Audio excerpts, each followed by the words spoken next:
Il est 7h26. Charles Magnien, vous surveillez les réseaux sociaux. Et la liste des 23 bleus sélectionnés par Didier Deschamps a évidemment suscité des milliers de commentaires. Mais oui, les 65 millions de sélectionneurs étaient sur Twitter et un choix fait polémique. Olivier Giroud, en méforme depuis le début de l'année, figure bien parmi les 6 attaquants et pas Hatem Ben Arfa. Autant vous dire que les internautes auraient fait un choix bien différent. Giroud jouera l'Euro et pas Ben Arfa. C'est la plus grande injustice de l'histoire. À côté de ça, l'affaire Dreyfus, c'est un simple vol de Malabar. J'aurais préféré que Deschamps propose une place dans les 23 à Gilles Boulot plutôt qu'à Olivier Giroud, écrit un internaute.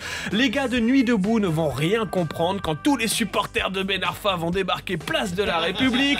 Ce matin, Ben Arfa va hésiter entre télécharger Periscope et apparaître dans le prochain clip de Booba. Certains appellent à un peu plus de modération avant de reprocher à Deschamps d'avoir pris Giroud dans les 23. Rappelez-vous qu'il a gagné une Coupe du Monde avec Guy Varche avant-centre. Autre absent dans cette liste, Johan Gourcuff, très déçu, victime d'une fracture du moral et indisponible pendant 2 mois selon un internaute.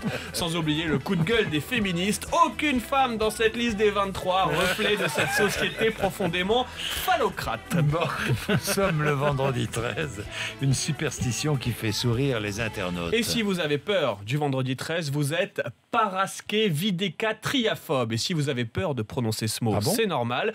Un vendredi 13... Paraskevidécatriaphobe. Pas mal. Sur le mot compte triple, en plus, vous êtes bon. Ouais, pas mal. Un vendredi 13, évidemment, propice au jeu de mots. Vendredi 13 est triste, alors que David 13 est gay.